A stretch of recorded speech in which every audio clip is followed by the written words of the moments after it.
A $6,618 credit card balance at about 21% APR can survive for more than 7 years if you keep sending only the minimum payment. That minimum is not your credit card company helping you escape debt. It is the amount that keeps the account alive. So your next $132 payment can feel responsible while barely lowering what you owe. And next month's rent, groceries, or emergency cash still gets squeezed by the same balance again. Stay with this, because you are going to see where those first payments actually go, why today's APRs make the trap worse, and how to turn a minimum payment loop into a real payoff plan. Start with a normal American bill. Groceries during a rough month, new tires, a dental copay, school clothes. Then the statement arrives. Balance $6,618. Minimum payment about $132. Your brain relaxes because $132 feels possible. That is the trap. The number is small enough to keep you calm, but not large enough to make the debt leave. Paying the minimum is absolutely better than missing a payment. It protects you from a late fee, a missed payment mark, and credit score damage that can make everything else more expensive. But the minimum payment has one job: keep the account alive. A family can pay $132 every month on time and still watch the balance sit there like it pays rent in their life. You think you bought progress. What you really bought is another month of interest. The CFPB has reported that average minimum payments on general-purpose credit cards were around $129 in 2024, so this $132 example is painfully normal. Now look at where the money goes. At a 21.00% APR, the monthly interest rate is roughly 1.75%. APR means annual percentage rate, or the yearly price tag for borrowing money. Apply that to $6,618, and 1 month of interest can be about $116. So if your minimum payment is $132.36, the first $116 can go toward interest before the balance meaningfully falls. That leaves only about $16 hitting the actual debt. You sent $132, the balance may shrink by about $16. That is not a payoff plan. That is a toll booth. And the math gets uglier when you use the average APR for accounts actually accruing interest. In Q1 2026, that average was about 21.52%. On the same $6,618 balance, 1 month of interest is closer to $119. Now your $132 payment leaves maybe $13 for principal, meaning the original debt. For new credit card offers, the average APR was even higher, about 23.79%. At that rate, the first month's interest on $6,618 can land around $131. Your $132 payment comes dangerously close to interest only. That is why a $132 payment can behave like a $13 payment. The exact math varies because issuers use different formulas, fees, daily interest rules, and minimum floors, but the broad effect is the same. When the APR is high and the minimum is low, early payments go mostly to interest. Here is what makes it last for years. If your minimum is based on a percentage of the balance, the required payment can fall as the balance falls. Smaller bill, right? Not really. It means the payment automatically slows down. If you owe $6,618 and the minimum is 2%, the payment is $132.36. At $5,000, 2% is $100. At $3,000, it is $60. The debt loses weight, and then your payment goes on a diet too. One estimate shows an average American credit card balance of $6,618, using a 2% minimum payment assumption, can take over 7 years to pay off with no new purchases. The interest can total roughly $3,610. Listen to the condition: no new purchases. Real life usually does not cooperate with spreadsheet fantasy. 1 tank of gas, 1 urgent care copay, or 1 school bill can push the balance right back up. That is why the minimum payment trap is emotionally nasty. It lets you do the responsible-looking thing while keeping you financially stuck. and the national backdrop makes it worse. In Q1 2026, current card accounts averaged 21.00% APR. Accounts accruing interest averaged 21.52%. New credit card offers averaged 23.79%. The environment is clear. Carrying a balance is expensive. Total credit card debt reached around $1.27 trillion, and consumers paid an estimated $160 billion in credit card interest in 2024. Not purchases, not vacations, interest. This is where the polite language gets almost insulting. Revolving credit, minimum due, flexible payment options. Very soothing, very Wall Street spa day. In normal language, revolving credit means yesterday's expenses keep showing up with a fee attached. Minimum due means pay this much so the account stays current. Flexible payment options means you can take longer but the meter keeps running. The minimum is a safety rail, not an exit door. Store cards can make the whole thing nastier. Private label cards, the ones tied to a specific retailer, have had APRs meaningfully higher than general purpose cards. The CFPB reported that private label card APRs were about 6 percentage points higher than general purpose cards in 2024, and some reports have shown private label averages above 31%. That Save 15% Today offer can sound great, but if $500 sits on that store card for months at around 30% APR, the discount starts getting eaten alive. Keep rolling it, and that one-time discount turns into a subscription to regret. Now follow one payment through the system. The issuer calculates interest, often using an average daily balance method.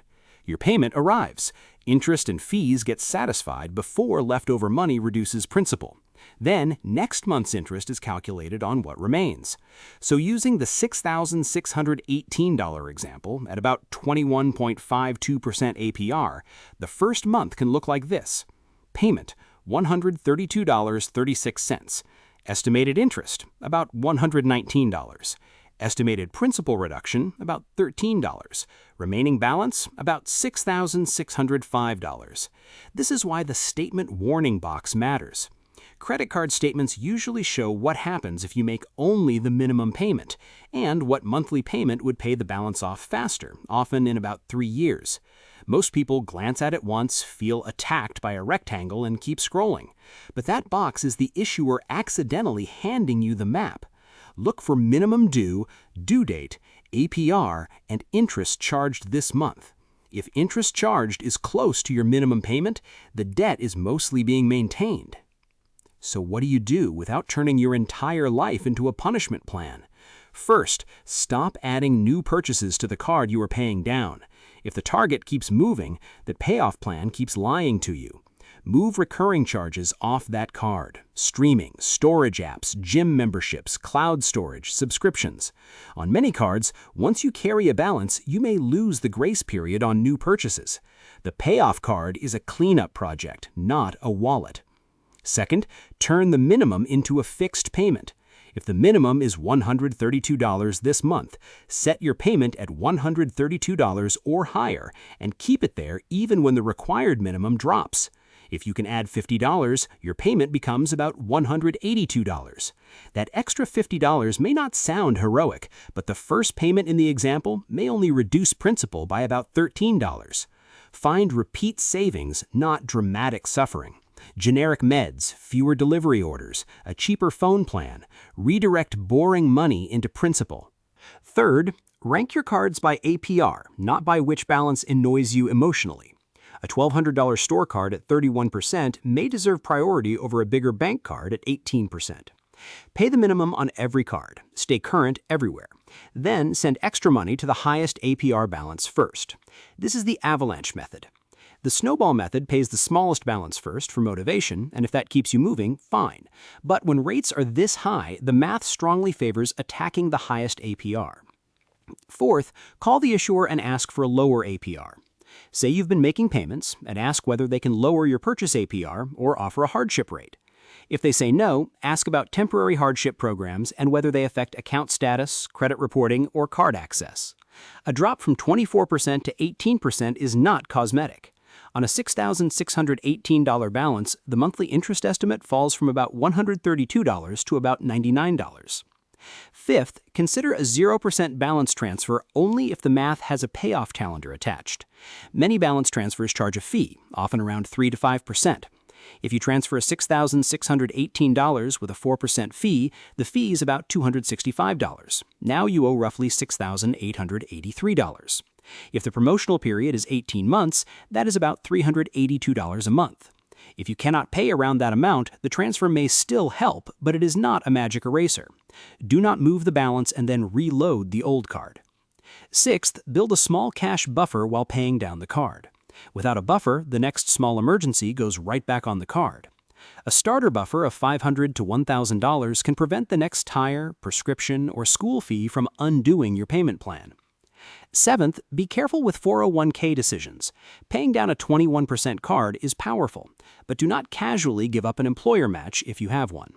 If the payment is already unaffordable, talk to a reputable nonprofit credit counselor before your budget turns into late fees and panic transfers. One more uncomfortable truth. A minimum payment loop often hides inside normal spending, not dramatic mistakes. Sometimes it is groceries split across 2 paychecks, school clothes, a medical bill, or a $900 car repair because a working car is how you keep a job. So the answer cannot just be spend less. You need timing, substitution, and friction. Pay the card before non-urgent purchases. Choose cheaper repeat purchases. Remove the card from Apple Pay, Amazon, Walmart, Target, DoorDash, Uber, and browser autofill. The frictionless purchase button is not your financial advisor. The cleanest payoff plan has 3 numbers: your current balance, your APR, and your fixed monthly payment. If your balance is $6,618 and your minimum is $132, paying only the minimum can stretch beyond 7 years in the estimate. If you fix the payment at $182, you begin changing the shape of the payoff. If you can push it to $250, the balance finally starts moving in a way you can feel. The exact payoff date depends on your issuer, timing, and whether you add new purchases, but the principle is solid. A fixed payment above the minimum breaks the shrinking payment problem. And measure progress correctly. Do not only ask, did I make the payment? Ask, how much did the balance fall after interest?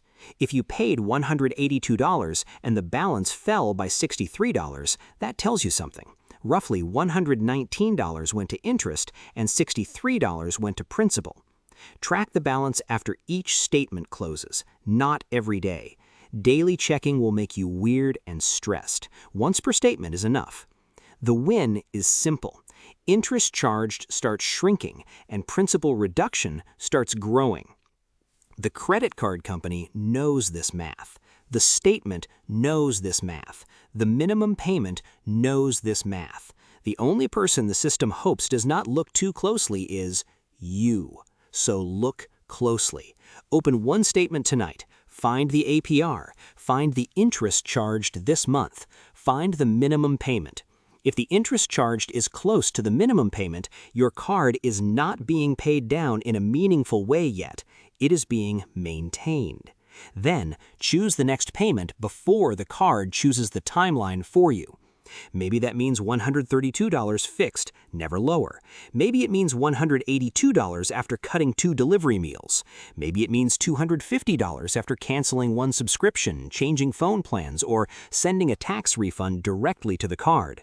Maybe it means calling the issuer, using a 0% offer with a real monthly payoff number, or getting help from a reputable nonprofit credit counselor because the payment is already bigger than the budget can honestly carry.